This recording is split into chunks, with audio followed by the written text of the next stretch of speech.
Terima kasih kerana terus mendengarkan iRadio ketika ini. Sememangnya hari Selasa 3 hingga 4 petang bertemankan Fatin di sini untuk segmen e-library. Dan sekiranya anda mempunyai sebarang cadangan kepada iRadio, boleh hantarkan melalui email kami iradio@oum.edu.my. Dan semestinya kalau e-library itu ada secara langsung web streaming di laman web kami iradio.oum.edu.my. Dan kalau nak tengok siapa Encik Menawar, ni dia Hafiz. Okay.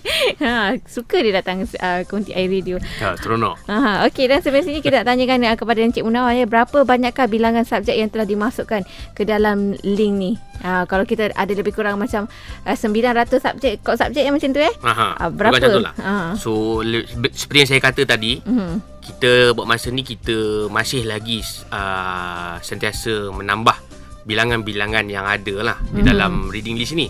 Buat masa ni kita ada lebih kurang 50 subjek dalam reading list ni, dan keseluruhan reading list tu pun kita masih update lagi sebab kadang-kadang buku-buku yang ada tu dia dah outdated. Kadang-kadang buku tersebut dah memang tak ada dalam collection digital library. So kita terpaksa buang. Okay. So memang kerja menambah baik dan update list-list ni memang tak pernah habis. So dia akan bertambah dari masa ke semasa, dan kadang-kadang list tu akan bertambah.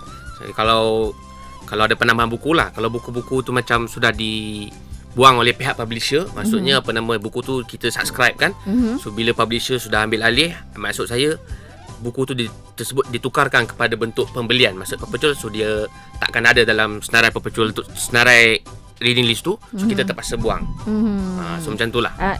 Agak merumitkan ke atau bagaimana? Ya, agak rumit juga. So untuk setiap kod subjek tu pihak library perlu mencari buku-buku yang bersesuaian lah. Oh, tak juga. Sebab buku-buku yang kita ambil ni adalah buku-buku yang sedia ada dalam modul-modul yang terdapat dalam Open University Malaysia kita.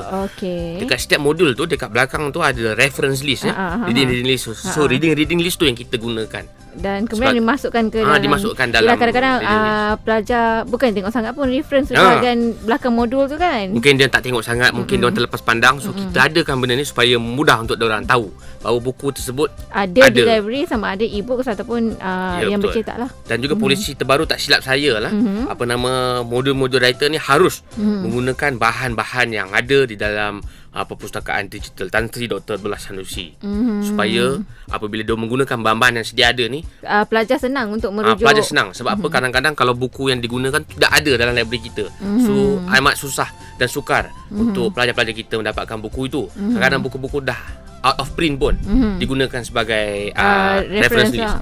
So itu pasal kita ada, tak silap saya lah, ada polisi yang baru ni, kita modul-modul writer ni harus menggunakan buku-buku yang ada dalam koleksi library supaya mudah untuk mereka mencarinya. Macam tu. Sebenarnya untuk memudahkan pelajar kita lah mencari sumber untuk membuat assignment dan sebagainya. Jadi senang saja. Sebab bila kita dah beli bahan-bahan ni, kita memang suka mereka menggunakan bahan-bahan tersebut, daripadanya terduduk macam tu tak ada siapa guna. So yang amat merugikan. Daripada Cik Munawar je yang baca. Kita orang library kita tak sempat baca buku. Sebab apa? Kalau kita sempat baca buku tu, maknanya kita tak buat kerja. Sebab kita bekerja kita banyak kan. Sebenarnya so nampak macam mudah Cik Munawar, tapi sebenarnya banyak kerja yang ada di library tu, bukan setakat buku-buku je kan. Betul. Banyak tak mampu sebenarnya. Tak mampu kita nak baca sebab kita kesutukan masa sebenarnya. Jadi semua buku tu diperuntukkan untuk pelajar-pelajar OUM di luar sana. Jadi rajin datang library dan membuat rujukan di sana. Okey, sebentar lagi kita akan kongsikan maklumat lanjut mengenai library, apa yang library ingin sampaikan kepada anda semua. Nantikan sebentar saja lagi. Tapi sebelum itu kita berhibur dulu dengan lagu ini. Sebentar lagi kita ada Hafiz dengan Nokta Cinta dan juga sebuah lagu daripada Enrique. Jadi terus mendengarkan iRadio OUM.